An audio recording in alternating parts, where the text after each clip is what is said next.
इतना अपने आंखों से इतना दुख तकलीफ में से बर्दाश्त नहीं होगा।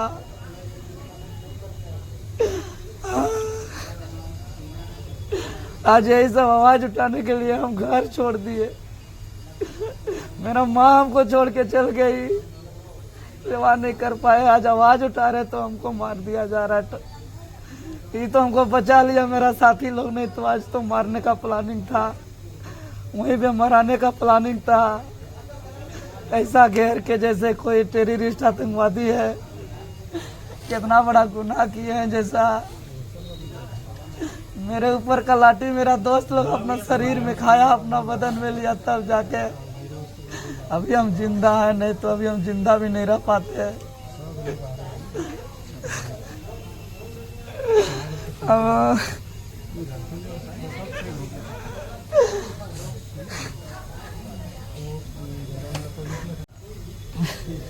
आपका एक एक लाठी का हिसाब लेगा झारखंड का। आज हमको बच गया बहुत, देख पा रहे हैं अपना साथी लोग अपने ऊपर लाठी खाया, नहीं तो आज हम तो मर जाते वही।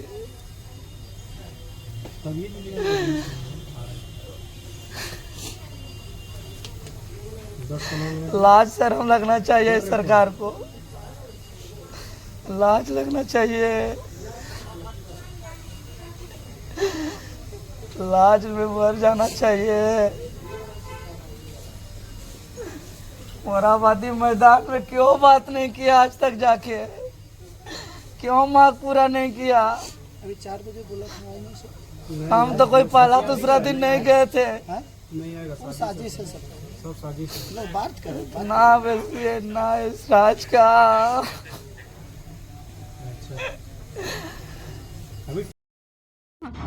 जोहार, नमस्कार। इस समय हम लोग रिम्स रांची में हैं और क्यों आए हैं, किस लिए आए हैं, इसकी सारी जानकारी आप वीडियो में पाएंगे। सबसे पहले हम बताना चाहेंगे कि आज 18 दिन से जो सहायक पुलिसकर्मी हैं, जिनकी नियुक्ति रघुवर सरकार के कार्यकाल में हुई थी, और उनका वेतन मान को लेकर वे लोग लगातार 18 दिन से आंदोलन कर रहे थे रांची के मोराबादी मैदान में। और आज उन लोगों ने कल ही जो छात्र नेता और जेबीकेएसएस के वरीय उपाध्यक्ष हैं देवेंद्र नाथ महतो, वहां पर पहुंचे समर्थन देने के लिए, और साथ ही घोषणा कर दिए कि कल सीएम आवास का घेराव करेंगे, चाहे कुछ भी हो जाए, तमाम मांगों को लेकर। और हमारे साथ अभी पूर्व लोकसभा प्रत्याशी हजारीबाग के संजय मेहता जी हैं। संजय जी, क्या कहिएगा? आप लोग जो है समर्थन करने के लिए गए थे, लाठीचार्ज काफी ज्यादा हो गई, आप लोगों का नेता जो है उनको बहुत ज्यादा जख्मी देखने को मिल रहा है, तो क्या बोलिएगा? इसको कैसे देखते हैं? क्या सही बिल्कुल तानाशाही रवैया है। डेमोक्रेसी में सबको अपनी बात को रखने का अधिकार है। इस देश के भीतर ऐसी कोई पहली घटना नहीं थी कि सीएम का आवास घेरने जा रहे थे। इस देश के लोकतांत्रिक और राजनीतिक इतिहास में कई बार सीएम का आवास घेरा गया है, कई बार पीएम का आवास घेरने की कोशिशें की गई है। ये लोकतंत्र का तकाजा है, लोग अपनी बात रखने जाते हैं। 18 दिन से लोग बैठे हुए, कोई आपका डेलीगेशन बात करने नहीं जाता, सरकार के कोई प्रतिनिधि नहीं जाते हैं। और जब ये बात ऐलान करते हैं कि हम लोग सीएम आवास घेरेंगे, तो पूरे रांची को पुलिस छावनी में तब्दील कर दिया जाता है। और जब शांतिपूर्ण तरीके से जब ये लोग जा रहे थे तो उन पर लाठियां चार्ज कर दी गई। सरकार का ये फेलियर है कि जिस सहायक पुलिसकर्मी को आप लोगों ने नियुक्त किया था, वो आपके सहायक पुलिसकर्मी को आपके ही पुलिस वाले पीट रहे हैं।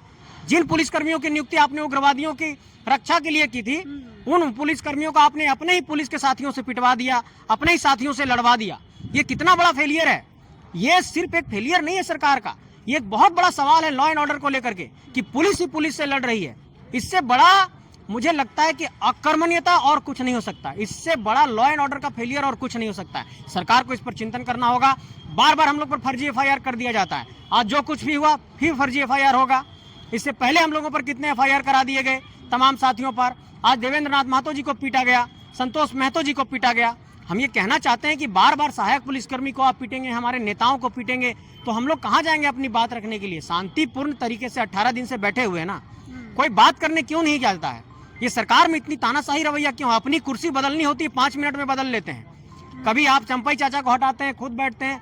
भाई इस बात को समझिए कि झारखंड के ये नौजवान है, 2500 सहायक पुलिसकर्मी, 100% मैं कहता हूँ, उसमें 2300 लगभग अभी कार्यरत हैं, 2300 से ज्यादा।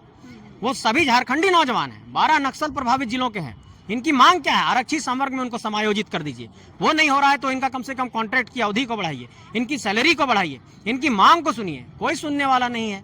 यही आक्रोश है। सरकार को लाठी नहीं बरसाना चाहिए था, पुलिसकर्मियों को नहीं मारना चाहिए था, और बेटियों को मारा गया है। जो महिला पुलिसकर्मी आंदोलन के लिए आई थी, उन लोगों को पीटा गया है। ये बहुत ही गलत हुआ है, झारखंड के अंदर गलत संदेश गया है। और मैं ये कहना चाहता हूँ कि जो दिशोम गुरु के सपनों का झारखंड बनाने का सपना था, उनके बेटे इस राज्य के सरकार को चला रहे हैं। उनको इस बात पर चिंतन करना चाहिए कि आखिर ऐसी स्थिति राज्य के अंदर क्यों उत्पन्न हो रही है। कुछ लोग कह रहे हैं कि ये राजनीतिक मुद्दा है और आप लोग जैसे JBK से आप लोग का समिति है, आप लोग भी चुनाव पहुंच रहा है, चुनाव में उतरेंगे, तो कुछ लोग इसको राजनीतिक नजरिया से देख रहे हैं। कोई राजनीतिक मुद्दा नहीं है। बड़ी उम्मीद से इस सरकार को हम लोगों ने ही बनाया था। रघुवर दास जी की जब सरकार को हटानी थी, उस वक्त भी हम लोगों ने ही आंदोलन किया था कि झारखंडी सरकार बनेगी। बड़ी उम्मीद से झारखंडी सरकार बनाया हम लोगों ने, लेकिन कहाँ झारखंडी हक अधिकार की बात हो रही है। ना नियोजन नीति बनता है, ना स्थानीय नीति बनता है, ना यहाँ पर 3rd 4th ग्रेड में आप आरक्षण देते हैं, ना यहाँ के प्राइवेट सेक्टर में लोगों को आरक्षण देते हैं, ना पर यहाँ पर OBC का रिजर्वेशन मिलता है, ना 77% का रिजर्वेशन होता है, ना सरना वालों को धर्म कोड मिलता है। क्या चीज हुआ है? लेकिन यही होता है कि पूजा सिंघल जेल चले जाते हैं, तमाम छवि रंजन जेल चले जाते हैं, बीरेंद्र राम पकड़ाता है, कोई प्रेम प्रकाश पकड़ाता है, कोई विष्णु अग्रवाल पकड़ाता है, तमाम नेताओं के घर से पैसे निकलते हैं, आलमगीर के घर से पैसे निकलते हैं, यहाँ के IAS के घर से पैसे निकलते हैं।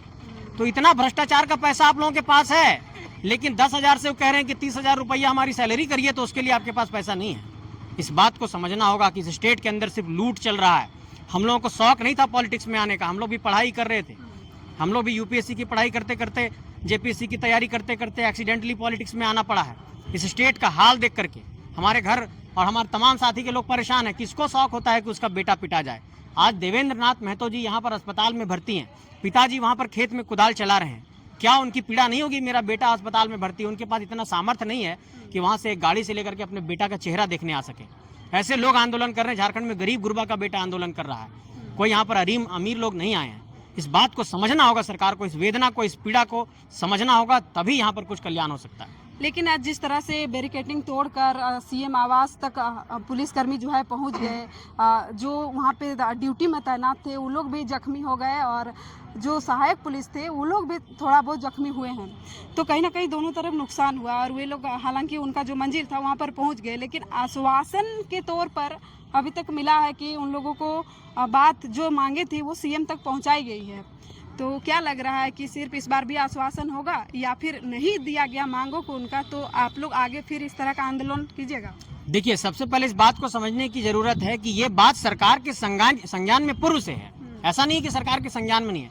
सरकार खुद चाहती है कि कहीं ना कहीं इनको प्रोवोक कर दिया जाए, और इस तरीके से प्रोवोक करने के बाद सब्र का बांध टूटता है। किसी को शौक नहीं है कि पुलिस से झड़प हो, फर्जी FIR हो, केस हो, मुकदमे हो, कोई किसी से लड़ना नहीं चाहता है। लेकिन देखिए, इन सहायक पुलिसकर्मियों, ये जो सहायक पुलिसकर्मी है झारखंड के अंदर, 2500 सहायक पुलिसकर्मियों की नियुक्ति के वक्त यही कहा गया था कि आने वाले वक्त में विचार किया जाएगा, इनकी सैलरी बढ़ाई जाएगी। आज ये मांग कर रहे हैं। आज आपने कहा कि अभी जब कोई विचार विमर्श नहीं हो पाया है, कोई लिखित आश्वासन नहीं मिल पाया, तो आपके मौखिक आश्वासन का कोई महत्व है नहीं। फिर हम कहाँ जाएंगे, किससे लड़ने जाएंगे? इसलिए हम साफ तौर पर ये कहना चाहते हैं कि जो सरकार का गृह कारा विभाग है वो तुरंत अपना एक अधिसूचना जारी करे या कोई एक लिखित आश्वासन दे कि सरकार में इस पहलू पर मंथन हुआ है, सहायक पुलिसकर्मियों की मांगों को पूरा किया जाएगा, तब ये आंदोलन खत्म होगा, नहीं तो ये आंदोलन जारी रहेगा। जयराम महतो अपने आप को क्रांतिकारी युवा छात्र नेता बताते हैं, लेकिन आज वो नहीं पहुंचे, क्या कारण रहा होगा? देखिए, आज वो तोपचांची में वहाँ पर जनता दरबार उनका लगा हुआ था और इस कारण से वो नहीं पहुँच पाए। लेकिन ऐसा नहीं है, वो लगातार झारखंड के अलग अलग हिस्सों में भी जाकर के कार्यक्रम कर रहे हैं। और हम लोगों का देखिए सभा बहुत ज़्यादा है अभी फिलहाल, और लगातार सभाएं चल रही है। अभी 21 को हम लोगों का कटकम सांडी में सभा है, फिर मांडू में है और तमाम झारखंड के अलग अलग इलाकों में है। तो बहुत कम संसाधन में हम लोग बहुत कुछ करने की कोशिश कर रहे हैं। और एक आदमी का पूरे राज्य के प्रत्येक हिस्से में हर 15-20 मिनट, आधे घंटे के बाद मूवमेंट पॉसिबल नहीं। हम लोग पास कोई हेलीकॉप्टर भी नहीं है कि हम लोग इतना मूव कर पाएंगे, फिर भी हम लोग कोशिश कर रहे हैं। अब देखिए, रात में मैं कोडरमा में था 2 बजे और आज यहाँ पर मैं फिर दोपहर 12 बजे 1 बजे तक रांची में हूँ। तो कोशिश तो हम लोग करते हैं पहुँचने की हर जगह, लेकिन हम लोगों का भी एक लिमिटेशन है। संसाधनों की जो ज़रूरत है वो हम लोगों तक एक कही कि उसका बहुत लिमिटेशन है, फिर भी हम लोग कोशिश करते हैं। देखिए